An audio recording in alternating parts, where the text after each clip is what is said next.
എൻ്റെ പേര് രാജൻ പിള്ള എന്നാണ്. ഞാൻ ബോംബെയിൽ നിന്നും വന്നതാണ്. ഇവിടെ വരാൻ കാരണം ഞാൻ ട്രെയിനിൽ വന്ന സമയത്ത് എൻ്റെ കൂടെ ഒരു സിസ്റ്ററും ഒരു 5-6 പേര് ഇവിടെ വന്നിട്ട് ഇവിടുത്തെ ധ്യാനം കൂടിയിട്ട് പോയ വഴിക്ക് ട്രെയിനെ വെച്ച് ആലപ്പുഴ റെയിൽവേ സ്റ്റേഷനിൽ വെച്ചിട്ട് ട്രെയിനിൽ പോയിക്കൊണ്ടിരിക്കുമ്പോൾ ഞാനിരുന്ന സീറ്റിനടുത്തിരുന്ന് എൻ്റെ നിഷാബെഡ് എന്ന് പറഞ്ഞ് ഒരു സിസ്റ്റർ എന്നോട് അവിടെ നിന്ന് കാര്യങ്ങൾ സംസാരിക്കുന്നു, ഇവിടുത്തെ കാര്യങ്ങൾ.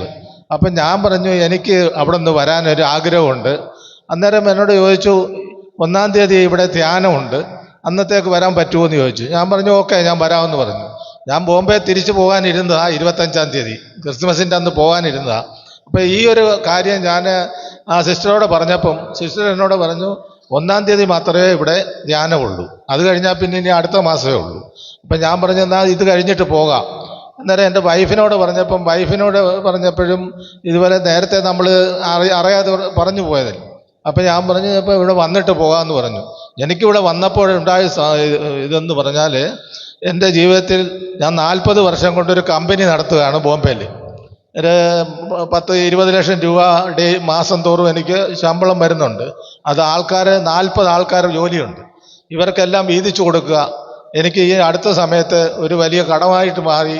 ആ കമ്പനിയുടെ വർക്കുകൾക്കൊക്കെ കുറച്ച് ഡിലേ ആയത് കാരണം എനിക്ക് ഒത്തിരി നഷ്ടമുണ്ടായി. അപ്പോൾ അന്ന് ഞാൻ ഇവിടെ പറഞ്ഞതാണ്, ഇവിടെ വന്നിട്ട് ഞാൻ ഇത് വേറെ ഒരാൾ മുഖാന്തരമായി ഇത് അറിഞ്ഞത്.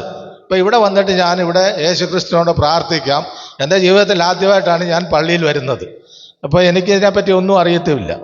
അപ്പം അങ്ങനെ ഇവിടെ വന്നു കഴിഞ്ഞപ്പോൾ എനിക്കുണ്ടായ എന്ന് പറഞ്ഞു കഴിഞ്ഞാൽ, എൻ്റെ ജീവിതത്തിൽ ഇതുവരെ ഉണ്ടായതിനേക്കാട്ടിലും വളരെയധികം യേശുക്രിസ്തുവിൻ്റെ നാമധേയത്തിൽ ഞാൻ പറയുകയാണ്, എനിക്ക് എൻ്റെ ഇവിടെ വന്നപ്പോൾ വലിയ ഒരു ആകാംക്ഷയോടെ ഞാൻ വന്നത്. ഇവിടെ വന്നു കഴിഞ്ഞപ്പോൾ എനിക്കിപ്പം എൻ്റെ ശരീരവും എൻ്റെ ഈ കടങ്ങളും ഒക്കെ എന്നോട് യേശുക്രിസ്തു എന്നെ വന്ന് പറയുകയാണ്, നീ ധൈര്യമായിട്ട് പോക്കോ, ഞാൻ കൂടെ ഉണ്ട്, മറ്റു കാര്യങ്ങളൊന്നും വരത്തില്ല.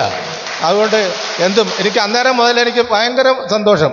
ഇതുപോലെ എൻ്റെ ജീവിതത്തിൽ ആദ്യമായിട്ടുണ്ടാകുന്ന സംഭവമാണ്. എല്ലാ മാസവും ഇവിടെ ഈ ആധാരന് ഉള്ള സമയത്ത് ഞാനിവിടെ വന്നിരിക്കും.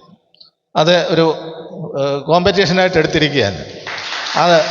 അതിന് വേണ്ട എന്നെക്കൊണ്ട് കഴിയാവുന്ന ഹെൽപ്പുകളും ഞാൻ ചെയ്യും. അതിന് വേണ്ടിയിട്ട് ഞാൻ ഇപ്പം എല്ലാം പറഞ്ഞിരിക്കുന്നതാണ്. അത് എൻ്റെ അഡ്രസ്സ് ഞാൻ തരുന്നുണ്ട്. എൻ്റെ അഡ്രസ്സിൽ വിളിച്ചാൽ മതി. ഞാൻ ബോംബെ തന്നെയാണ് താമസിക്കുന്നത്. ബോംബെയിലെ എൻ്റെ അഡ്രസ്സും ഫുൾ അഡ്രസ്സും തന്നിട്ട് അപ്പം നമുക്ക് ഇനിയും എന്നെക്കൊണ്ട് കഴിയാവുന്ന ആൾക്കാരെ കൂടെ കൊണ്ടുവരാനുള്ള എൻ്റെ കൂടെ ഉണ്ട്. പ്രൈസ് ദി ലോർഡിൻ്റെ ഒരു വർക്കേഴ്സിൻ്റെ കൂട്ടത്തിൽ തന്നെ 4 പേര് എനിക്കുണ്ട്. ചാക്കോ എന്ന് പറഞ്ഞ ഒരാൾ, അതും പ്രൈസ് ദി ലോർഡാണ്.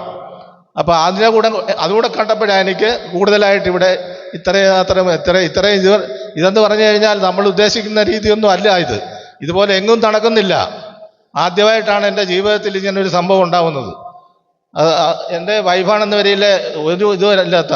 ഇപ്പം ഇന്നലെ തന്നെ അവിടെ ഇവിടുന്ന് അവിടെ 2-3 പ്രാവശ്യം വീണ് കഴിഞ്ഞപ്പോഴത്തേക്ക് ബോധം പോലും ഇല്ല എന്നുള്ളതാണ് ഇപ്പോൾ പറയുന്നത് എന്നോട്. അത്രയ്ക്ക് കാര്യമായിട്ടാണ്. അതെല്ലാവരും നമ്മളോട് സഹകരിച്ചതിന് വളരെ നന്ദി. ഒരു കാര്യം പറയാനുണ്ട്.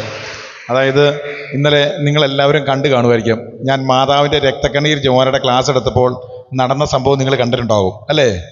എന്താ കണ്ടേ? ഇവിടെ പലരും എന്താ വിചാരിച്ചേ, ഈ അപ്പച്ചൻ എന്തോ അറ്റാക്ക് വന്നു മരിക്കാൻ പോവാന്ന് പറഞ്ഞ് എല്ലാവരും ഓടിക്കൂടി ക്ലാസ്സിൻ്റെ സമയത്ത്. ആദ്യത്തെ സംഭവം അതാ. ഞാൻ അവിടെ നിന്ന് വന്ന് രാവിലെ എല്ലാ പ്രാവശ്യവും ഞാൻ വെളുപ്പിനെ എഴുന്നേക്കുന്നതാ. അവിടെ വന്ന് കുളിച്ചു ഞാനിവിടെ ഇരുന്നൊരു അരമണിക്കൂർ കഴിഞ്ഞപ്പോൾ എനിക്ക് എന്തോ ഒരു പ്രത്യേക ഒരു ഇത് വന്നിട്ട് ബോധമില്ല. അപ്പോഴത്തേക്ക് ഞാൻ പറഞ്ഞു വെള്ളം വേണമെന്ന് പറഞ്ഞ് അറിയാം. എനിക്ക് വെള്ളം കൊണ്ട് തന്നു കഴിഞ്ഞേച്ച് എൻ്റെ വന്നിട്ട് കുരിശ് എൻ്റെ തലയിൽ വെച്ച് ചെയ്ത് കഴിഞ്ഞപ്പോഴുണ്ടല്ലോ, എൻ്റെ അതെല്ലാം മാറി. അങ്ങ് വേർത്ത് ഞാൻ. ഈ ആൾക്കാർ മരിക്കാൻ പോകുന്നുണ്ടെങ്കിൽ എങ്ങനെ സംഭവിക്കും, അതേ സംഭവമായിപ്പോയി.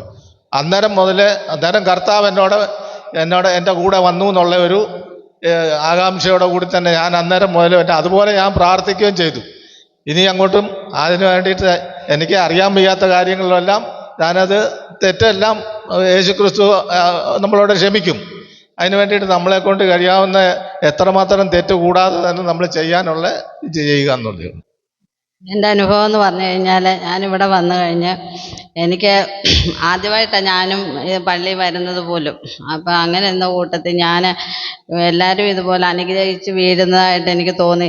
കണ്ടപ്പോൾ ഞാൻ പറഞ്ഞു, മാതാവേ എനിക്ക് മാത്രം എന്താ ഇങ്ങനൊരു ഇതില്ലാത്തതെന്ന് പറഞ്ഞ് ആ ഒരു ഇത് എൻ്റെ മനസ്സിൽ തോന്നിയത് കാരണം ആ സെക്കൻഡിൽ ഞാൻ മറിഞ്ഞ് താഴെ വീഴുമായിരുന്നു.